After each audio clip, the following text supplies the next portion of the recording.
let's start off at the quarterfinals. Let's start off there, because then we can kind of see where we're at. So we started off, we've got Sitthichai against Ozken, is a legend against a newcomer to one championship. Enrico Kell against David Kiria. Then on the other side, we've got Allazov against Sami Sana, and then the legend Andy Sauer taking on the lethal Marat Gregorian. So that was the start of the tournament. The first fight that we get is David Kiria against Enrico Kell, and for me, Kell was one of the people in the tournament I was most excited about. Enrico Kell is unloading shots, and what you see is Kiria just throws a big right hook, cracks him across the top of the head, and this for me is the point where all of a sudden Enrico Kell looks different. A couple of shots and he takes a big bang, and then all of a sudden he locks, and he looks unstable. And he's backing up, and he takes another big shot, and he looks rocked, and he looks kind of cloudy. And then Kiria started to do this lovely thing where he's dragging the hand down, removing the guard for the next punch. We see Golovkin using this quite a lot. You'll see Kiria reach with the lead hand, and he pulls the glove down. I mean, it's like the arm of a fruit machine, honestly, because you know it's going to spring back up into place. But if you get the timing right, you can hit that shot without there being a guard there. And he used this a few times. And once Kell was on the back foot, I mean, he was knocked down here. He gets a standing count. And then there was actually another knockdown, which you're going to see as a slow-mo in a moment. But look at the aggression where he comes in here. Swarms him. That was the last knockdown. You'll see on the replay, though, the pull down that I'm talking about. There it is, look. And that's the second time he uses it in the fight with great effect. Bang. Straight through the guard. It's just such a cheeky little shot. And then you can see Kell hanging on here, trying to keep his balance as he takes another left hook. So David Kiria moves through with a great first round finish. Thoroughly enjoyed that fight. Really surprised, because I actually thought Enrico Kell was going to move through. Next fight is Chingiz Allazov against Sami Sana. Again, another fight I made the wrong call on, because I thought Sana was going to be a real problem. But what Chingiz Allazov has shown us in this tournament is that he is the most lethal individual in it. I mean, he stopped everybody. You'll see Allazov step across to his right. He goes left hook, right hand, head kick. And there's a little adjustment with his feet. So he steps across, big dragging power left hook, skips his feet through, replaces right hand, and then stepped for the high kick. Lovely setup. And at that point there, Sana's backing up. You can see he's on his heels and he's not stable. He's taking shots, and he gets backed up to the fence here. He kind of gathers himself for a moment and tries to return with a low kick. Where is it? Oh, there's the kick. And then picks that body shot and just folds him like a deck chair. Beautiful. Lovely, lovely shot. Chingiz Allazov moves through in the quarterfinals. Next up, we have Sitthichai Sitsongpeenong against Tayfun Ozkan. What I've noticed about Sitthichai's game, and I think one of the reasons why he's having so much success in one championship, is because a lot of the guys transferring over from Muay Thai into one championship rules Muay Thai in the circle, they've not quite understand how to adapt their game to use the space. Like, most of the time, they're either controlling the center and pushing their opponent back up against the ropes, but then they get them caught in that 90-degree wedge in the corners. But then when it's in a circle, there's no point to draw a conclusion to that movement where you've got them trapped. There's always space to go, unless you've got really good, subtle footwork, which, we do see some fighters do. Rodtang does it really well, for example. But a lot of the fighters that I've seen so far, they kind of ignore the space around them. They ignore the fact that they're in a big circle, and they don't utilize that space. Sitthichai is different. It works well because we've got this circle in the center. You can see how he moves based on that circle in the center. So he's either pushing forward, forcing his opponent to move away, and every time they try and step back and slow that down, they're getting attacked from the left side. Or he goes the opposite way, which you'll see in his next fight, which I'll show you in the semifinals, where he's actually backing up. And he's going the opposite way around the same circle, and they're constantly moving towards his power side. It's a really nice sequence that he uses, and of course, now he's in the final, he's going to be trying to use this against Allazov. But Ozkan just couldn't deal with the constant left side attack. It was left kick to left hand, left knee to left hand, like doubling up on the same side, left hand to left knee, constantly targeting the same areas, the side of the head, the side of the midsection, and the leg. It's kind of strange because in Thai terms he's kind of getting on a bit now. He's 30. He's had loads and loads of fights. He's got a massive amount of experience. He's got wins over the majority of the guys that were in the tournament. One thing that he's lacking, though, is the ability to just crush these guys. And that's where, the good thing is, that's where we see his ability come out. We see his technical skills come out, and his patience in the long run over the rounds. Next up, we've got Marat Gregorian against Andy Sauer. Now, I'm showing you highlights of this because it was a beautiful performance, but it's redundant now because Gregorian was removed from the tournament due to COVID, and it kind of worked out well for him, which I'll explain in a moment. But this fight, I mean, Andy Sauer, I've been following martial arts for a long, long time, and I've watched many Andy Sauer fights. He's a great fighter, but he's just slightly behind the times now. He's a bit further on in his career, and Marat Gregorian is right at the crest of that wave. So lovely combination striking from Marat Gregorian here. He obviously walked away with the second round stoppage in this, and he moved through to the next round of the tournament, but then he got COVID and was forced to withdraw.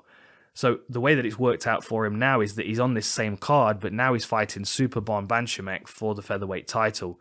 So regardless, Gregorian might still be there to face the winner of the tournament. The other fight that happened was Joe Natterwood picked up a lovely first round finish here against Davtyan. It was a first round stoppage, 10 seconds left in the round, but he stiffed him here. I mean, I actually cut this highlight short because it looked kind of bad, him trying to get back to his feet over and over again. I mean, look how stiff his leg goes there. Like, watch his lead legs just stiffened, and he's trying to gather himself. He's trying to get back to his feet. Like, that's some mad power, mad single punch power to put somebody like on wobbly legs like that. So we had Ozcan was beaten, Enrico Kell was beaten, Sami Zayn was beaten, and Andy Sauer was beaten and retired. So we got Sitthichai's move through to the semis. We got David Kiria move through to the semis. Marat Gregorian was removed due to COVID, and he was replaced by Joe Natterwood, who won the alternate. And then we've got Chingiz Allazov's move through. The next fight up is Allazov against Joe Natterwood. And I was excited for this one because you've got two guys that are big for this division. Big, strong, powerful individuals, both with heavy hands. Obviously, both here to kind of spoil the show and steal the tournament. Natterwood was just a little bit too hittable for him, and a little bit too hittable too early as well. Like, you'll see Allazov land this short uppercut in a minute that slices right through his guard there, and that's the first knockdown. It's very difficult to see from this angle, but look how he comes in real low. He fires his rear hand. You can see his rear hand kind of coming through. And then switches and fires that. You see how he springs off his back foot as well. Bang! Fires that straight through the guard. Lands a couple of other shots, but nothing really lands. The hook kind of cuffs him, and then the knee doesn't really hit him either. This counter shot is one of the nicest returns I've seen. So watch this. Look at that slip out the way. So you've got Allazov coming, crashing forward, throwing hooks and swarming, much like he did against Sami Zayn, if you remember. He comes forward, it's bang, bang, bang, bang, bang, whoop, picks his last shot. And that's what he does here. So he lands a bunch of shots. You'll see Natterwood throw that big wild shot. You can see he leans into it, drops his lead hand, swings that hard, and Allazov is just out of the way, matrixed it, and then comes straight back in with the counter left. Right as he's exposed, the right hand goes whistling past his shoulder. He rocks back onto his lead leg, so now he's primed this rear leg, and his power is going to spring straight back off it and transfer into that left hand.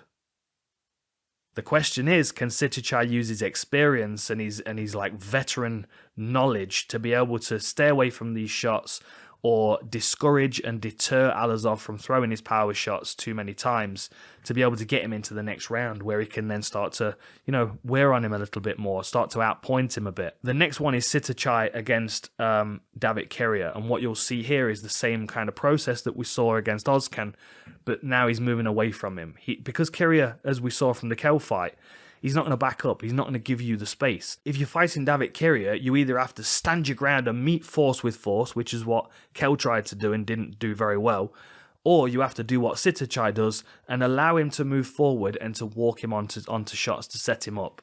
So this time you'll see instead of him pushing forward, you'll see him moving away. You'll see him kind of like sliding away, and what it forces David Kiria to do is constantly move towards that rear side. And he just kind of teases him with the lead hand. So slick. Sitthichai. I mean, I would love to be able to listen. I don't speak Thai, but I'd love to be able to understand and listen to the conversations in his head, because he's making so many calculations every second of the fight based on years and years of experience, not only fighting the best Muay Thai fighters in Thailand, but also fighting the best kickboxers in the world as well. He's got wins over most of these guys, outpointed them, stopped them. Lovely work with that head kick. And, and he keeps working different targets. He works the inside leg, he works the body, and then he'll eventually, switch it up and come right back up to the top of the head. Again, he's making calculations, he's reading his opportunities. One of his other signature techniques, which often catches people, he goes knee to punch. Something gets through because you can't block both. And what you notice Kyria do is he drops his elbows to catch the knee, which leaves his head open for the straight left. If you had a southpaw fighter in your gym and you wanted to give him a good game, Sitthichai's approach to southpaw fighting is really great. You can see how seasoned he is and how many times he's beaten orthodox fighters, because he just knows how to pick them apart and break them down. He reads their weapons, what's coming back, and he's able to get out the way of them. It's unusual for Muay Thai fighters to get into their 30s, because usually they're 300 fights in at 25 and they're just kind of a bit beaten up. You can't do that many fights without taking some damage. What amazes me about Sitthichai is that he's had all of these fights, but he's not damaged. He's still sharp and he's still aggressive and consistent over 3 rounds. It's all about, for me, whether he can deal with that raw power and intensity that Allazov brings. Because yes, it is wild, but it's also calculated. It looks wild because it's ferocious. But in that moment where all of a sudden he stops, that's the calm before the storm. Because something is coming and he's going to pick his shot. It's either going to be a slip counter or a body shot, or he might set you up for that head kick. It's all about getting it done in the first round, though, because I feel like the longer this fight goes, the more Sitthichai finds his way in. The more reads he gets on his opponents, the more he realizes that there's a gap when his opponent's defending. Because look, you can see what Kyria is doing. What I'm watching is that space there between the inside of his arm and his body. Because if he was blocking a head kick, that space would grow. But he's not. In his head, he's blocking a body kick. Look how tight he pulls that arm to his midsection. You see how he's braced for the body kick there.